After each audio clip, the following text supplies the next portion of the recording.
former higher education manager here at ESRI, and she is now actively involved with the EdUC GeoTech Center, and is also very busy working on the iGHETT project. So Anna's going to tell us a little bit about what they're up to with imagery and imagery analysis in ArcGIS10. Thank you, Tom. It's funny, right before the session started this morning, I started talking about imagery with some educators and migrating to ArcGIS10 or not. And I got excited, and the more I talked, the more I got excited. You know, ArcGIS10 is really going to help you harvest valuable information from your data. You know, into imagery and show you the tool. I'm going to show you some of the tools that are in ArcGIS10 that you can use. I'm also going to provide you some resources that will help you take advantage of these new tools in ArcGIS10, including some outcomes from the iGHETT project. iGHETT project was a National Science Foundation grant to help educators incorporate remote sensing into their GIS programs. Imagery, whether high-resolution aerial photos or satellite images, have been used in GIS for a long time. It provides enhanced visualization for our locations, but we really have not been using it for analysis. We use them to show up our vector data right here on this slide. I'm showing off slides, faults, rows, streams, but I'm only using it as a background. You know, we may use it to help us do our field data collection, or come back to our lab using that image to as our digitizing. But we are not using the power of multi-payment sensing concepts to add information to our project. Imagery is much more than that static base map. And I believe that we, the teachers and future geospatial users with healthcare or others, need to help our students understand and use the power of developed information from imagery. Access to remote sense data by educators is much easier, faster, and cheaper. Landsat since 2009 has been free, and with fast download speeds, you can now view and access images by location and date. Downloads of Landsat, and this is just staggering to me. In 2001, educators downloaded 2,000 scenes. In 2009, they downloaded 357,000 scenes. This is just a huge increase. Other types of data, though, is also available to them. LiDAR data from your local government agencies, high-resolution imagery from vendors, and, you know, we can now do much more to store and manipulate large imagery with new high-speed computers, and especially new tools in ArcGIS. We can really make using remote sensor imagery and the tools in ArcGIS10 to introduce it to all levels of education, from middle to high schools and colleges. There are many new tools in ArcGIS10, and I'm going to talk about a few of them. Clip, mosaic images, create composites of multibands. NDVI or Augury is my valley. Image classification, supervised and unsupervised, and then reclassify and change detection. There's much more that I'm going to talk about this morning. You know, the good news is there's so many ways to use these new tools and so many new tools. And of course, the bad news is there are so many ways to carry out the process.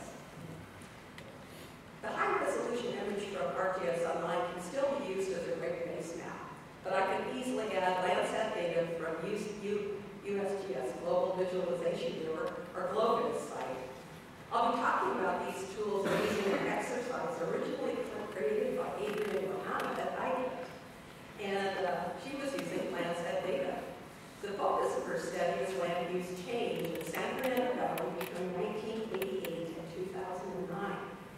Using Landsat bands, I can bring in and parse information, but the original seed is over 200 megabytes.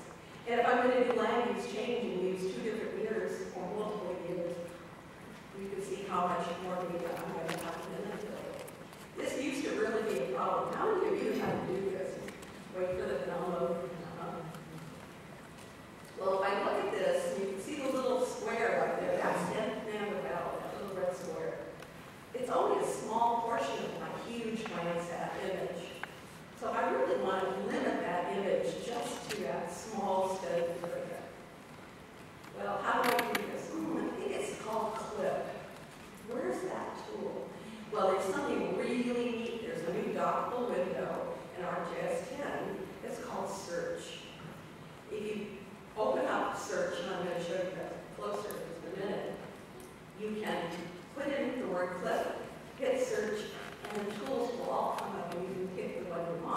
Here I found a clip, filled in the dialog box, and easily clipped that image just to that small area.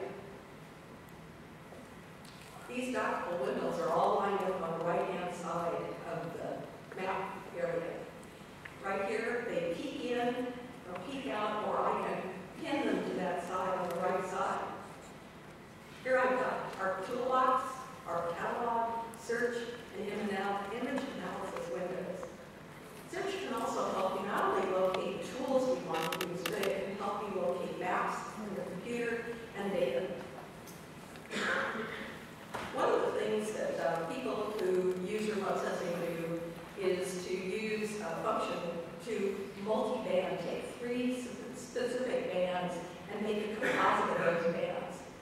You can do it for true color, false color, pseudo color, and they help you visualize your study area or really aggregate that information. You can read more about this process and all the new functions and tools of ArcGIS desktop web files or on the Resource Center. You can watch videos, tutorials, and access exercises that really can help you learn how to use those tools or why you would want to use a specific tool.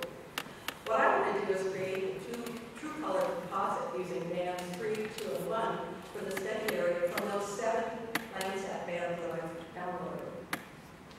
So here's my true color image. As I said, there's several ways to do this, but I'm going to use a new window. It's called the Image Analysis Stackable Window. And I'm going to use the Composite Bands tool. After I open up the Image Analysis window, I highlight the bands that I want to use in the upper part of the window. And then I click Composite button in the processing area of the window. So let's take a closer look at that. So there's the upper part of the window. All the images you have added to your project will be there. You just have to click on them. The center part of the window has ways to enhance the display of it. And the bottom is the really powerhouse, the processing area.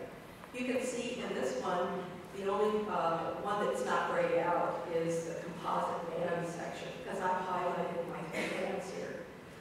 As you work with this and you highlight the different bands, different tools go from gray to color. And they have a tooltip and they all want to help. So here's my multi-band composite. Very easy to carry out. I can also create those false color or pseudo colors just by picking different bands, clicking the composite button, and going on. Often the study area, and how many of you have done this? You go to do your study area, you go out to download data, and it's always at least on 2 images, right? Well, this one's actually got 4 images. If you look at the little red area, so it's hitting 4 Landsat different bands. Maybe I have to use 2 or 3 different years. Well, I can now easily use a new tool called for mosaic my data sets. It's a new data type. Mosaic data set can manage all your image data in a geodatabase and help you find and use your data. There's a great article in the latest issue of ArcGIS on this new mosaic data set data type, and it can tell you how to create and use this type of data set. Another remote sensing process is used to study the greening of an area using 2 bands, one of which the human eye can't see, the infrared band. Normalized Difference Vegetation Index, or NDVI, uses an algorithm to use those 2 bands, the red band, band 3, and band 4, the infrared band, to emphasize vegetation in your study area. The image on the left illustrates what the area looks like using bands 7, 4, and 3. The image on the right uses bands 3 and 4 in the NDVI algorithm, and it's easier to differentiate the active agricultural areas. They're dark to light green than the reds that are non-vegetation. Here I've done the same thing for my study in Sacramento Valley, and I'm using the image analysis window again. And you can use NDVI when you select the band 3 and band 4, and you see a little green maple leaf that lights up, hit that, and for iGHETT and how hard it was to do NDVI, this was just amazing. But it lets you see instantly what areas are greening in your studying process. The other tool, another process that is very common, is to extract data about each classes that then can be used to identify specific types of land use, such as vegetation, soil, urban, water. This can be done with a new image classification toolbar. The toolbar allows you to select iso-cluster supervised, unsupervised classification, where the computer creates the clusters. Or you can select a supervised classification, where you have to identify what you think land use features are for each of those pixels, and create a signature file for the computer then to use to classify. You can see the types of classifications and the tools it includes. There's a little bit bigger image of it. It actually has a workflow, so you put in the layer that you want to be using, and it shows you exactly the step-by-step process to go through this. For example, here I've created the new classified data sets for 1988 and 2009. I can then find a change has happened by using the difference operator in the raster calculator, which is an ArcGIS10.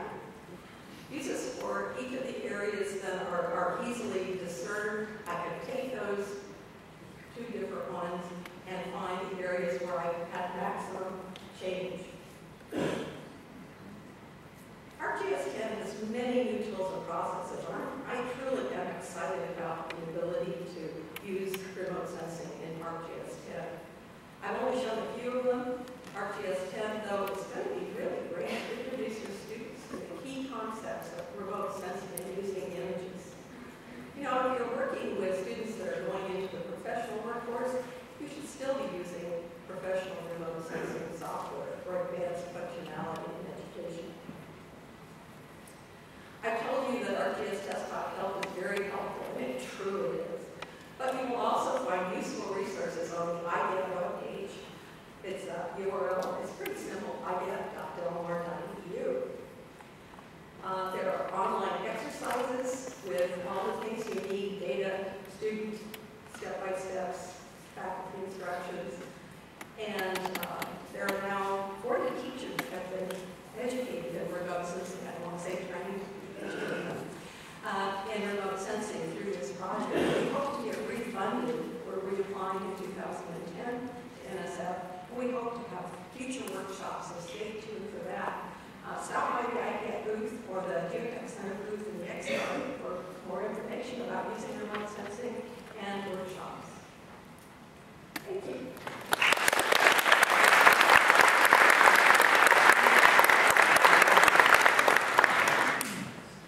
Wow, this is pretty cool. So we now have the ability to do image enhancements and processing inside the core products. That's a game changer for us, really. That means for especially introductory remote sensing classes and image analysis, we no longer have to worry about a third-party tool, add-ins, extensions, or other hassles.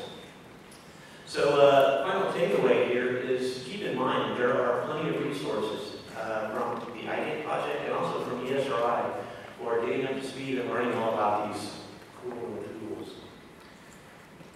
So I think we have a bit of, we have more good news for you, in fact. It's that time of the morning for a Bible break. So what we're going to do is take a short break. We'd like to have you back in your seats about 10:25, because after that, we're shortly going to start up, and my good friends Scott and Joseph are going to be talking all about data sharing, and shortly after